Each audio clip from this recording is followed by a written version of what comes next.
welcome to the channel. Today we're going to take a look at Justice League, the Snyder Cut. Before we can talk about this, let's talk about what the Snyder Cut is. So Zack Snyder is notoriously known or documented for making films that are extremely long.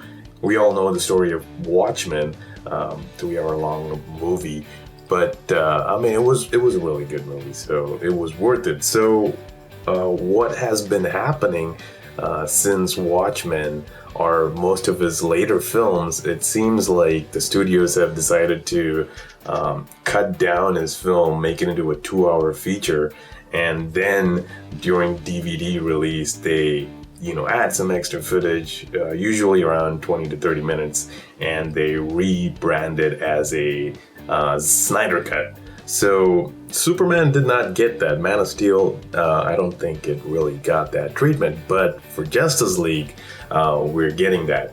Apparently they cut out a lot of footage, so that's how the Zack Snyder Cut for Justice League got its first round of marketing.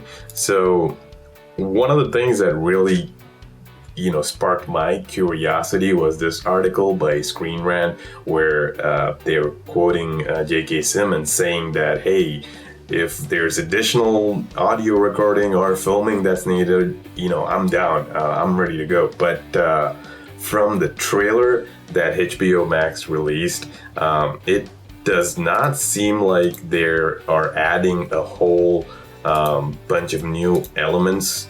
The shot of Doomsday, where it's great that they're adding in Doomsday, but I assumed that it was going to be this whole new scene or sequence where they talk about Doomsday and kind of include him in the film. But from this particular short clip and then comparing it to the original Justice League trailer, it seems like they kept some of the existing scenes. They've clearly changed the model.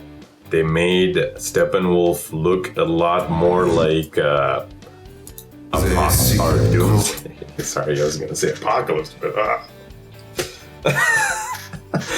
but they clearly changed Steppenwolf's model, or they clearly rebuilt a model that looks like Doomsday, but it seems like they've kept that same animation, more or less the same framing, the same ships in the background. Obviously the lighting has changed.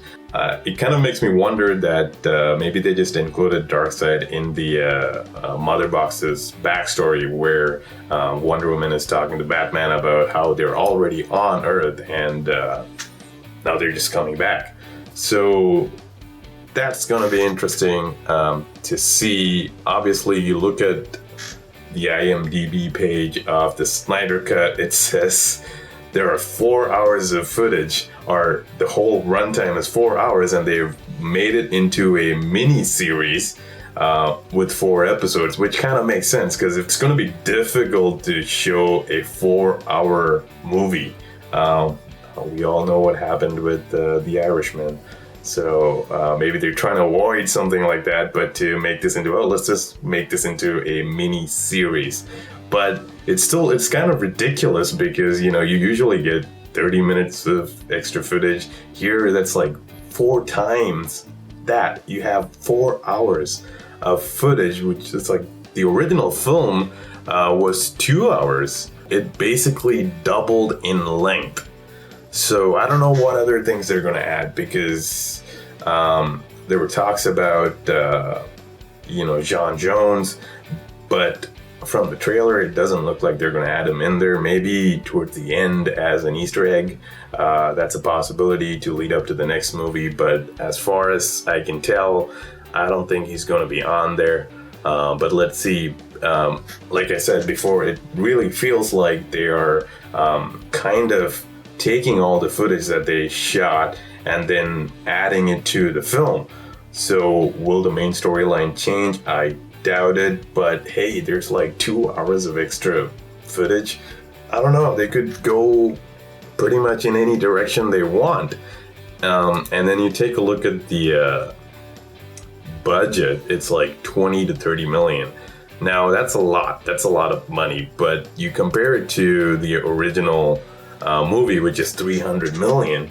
So obviously they did not have the same freedom or flexibility to do whatever they wanted to do. So it would make more sense that they're taking all this existing footage and then adding it to the main storyline. It's going to be interesting. It's going to be interesting to see where they go with it, how they're going to build that narrative. I don't know if you've watched the Watchmen TV show HBO produced. I would highly recommend it. That was a great TV show. If they're planning to do something like that, that's going to be exciting to see. In the realm of director's cut or extended cut or the Snyder cut, this is new territory. You know, we haven't seen anything like this before, which is great, which is part of the fun, because you're waiting in anticipation of, okay, what's going to happen? What are these guys going to do with, you have 2 hours of footage. Is it all going to be backstory? Are they going to change the main story at all? Who knows? Who knows what's going to happen? I'm excited to see upcoming previews and trailers as we get closer to the release date. And that 1 hour per episode seems a little unrealistic, especially because mostly you have, 45 minutes to 50 minutes, which would make a little more sense. I really like that they went ahead and made something completely new. Instead of just adding a DVD version with 20 minutes of extra footage, they're kind of taking the film, breaking it down into 4 episodes and giving it to you as a mini series, which is cool. So I'm excited to see where they're headed.